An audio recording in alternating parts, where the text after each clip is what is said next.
আসসালামু আলাইকুম। কেমন আছেন সবাই? আশা করছি আল্লাহর রহমতে সবাই অনেক অনেক ভালো আছেন। আজকে আপনাদের সাথে শেয়ার করব বেগুন ভুনা। ইফতার অথবা সেহরিতে মাছ মাংস কিছুই ভালো লাগে না, তাদের জন্য আমার আজকের এই রেসিপি। তো শুরু করছি। প্রথমে এই যে আমি একটা বেগুন নিয়েছি। তো এটা কিন্তু এই যে দেখতেই পারছিলেন, এটা একটা সাদা বেগুন। তো এই বেগুনগুলো কিন্তু খেতে খুবই ভালো লাগে। তো আমি এটাকে কেটে নিব।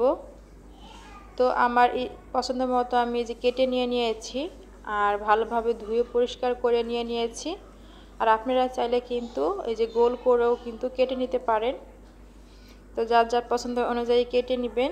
তো এখন আমি দিয়ে দিচ্ছি ভাজার জন্য স্বাদ অনুযায়ী লবণ, সামান্য হলুদের গুঁড়ো, দিয়ে দিচ্ছি সামান্য মরিচের গুঁড়ো। তো এখন আমি হাত দিয়েই খুব ভালোভাবে মাখিয়ে নিব এবং খুব ভালোভাবে ঘষে ঘষে মেখে নিতে হবে, যাতে সব জায়গায় হলুদ মরিচ লবণ খুব ভালোভাবে মাখানো হয়। তো আমি এই যে হাতের সাহায্যেই কিন্তু ভালোভাবে মাখিয়ে নিয়েছি। এর মধ্যে এখন আমি ভাজার জন্য চলে যাচ্ছি চুলায়। তো চুলায় একটা প্যান বসিয়ে এর মধ্যে দিয়ে দিচ্ছি পরিমাণ অনুযায়ী তেল। তো এখন তেলটা গরম হওয়ার পরে দিয়ে দিচ্ছি বেগুনগুলো। একটা একটা করে বেগুন দিয়ে দিচ্ছি প্যানের মধ্যে ভাজার জন্য। আর এই বেগুনগুলি কিন্তু ভাজা খেতেও খুবই ভালো লাগে।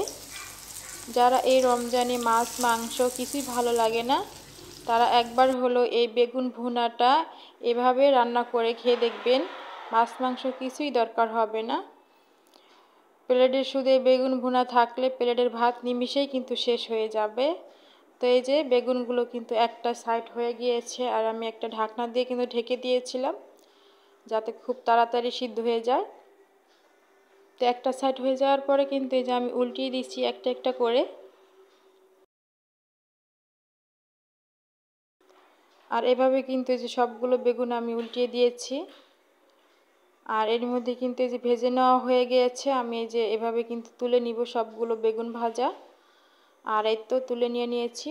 এখন একই প্যানের মধ্যে তেলের মধ্যে দিয়ে দিচ্ছি পেঁয়াজ বাটা। তো পেঁয়াজগুলোকে কিন্তু 1 কাপ পরিমাণ পেঁয়াজ আমি বেটে নিয়েছি। আপনারা চাইলে কিন্তু কুচানো পেঁয়াজ তেলের মধ্যে ভেজে নিলেই হবে। আর এখানে খুব ভালোভাবে পেঁয়াজটা ভেজে নিব। তো ভেজে নিয়ে এ পর্যায়ে আমি দিয়ে দিচ্ছি স্বাদ অনুযায়ী লবণ, আর দিয়ে দিচ্ছি আদা রসুনের পেস্ট, দিয়ে দিচ্ছি হলুদের গুঁড়ো, মরিচের গুঁড়ো, ধনিয়ার গুঁড়ো। এখন আমি খুব ভালোভাবে এই সমস্ত মশলা খুব ভালোভাবে কষিয়ে নিব।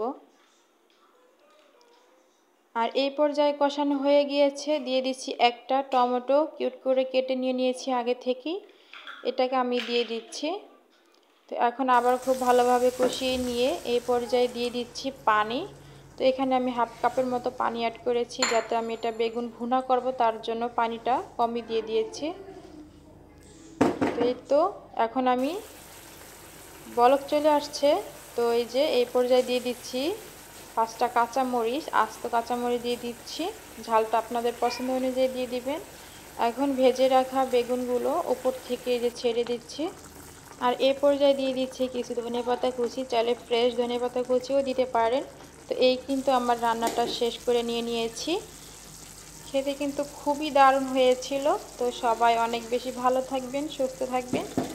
আজকের মতো বিদায় নিচ্ছি। আল্লাহ হাফেজ।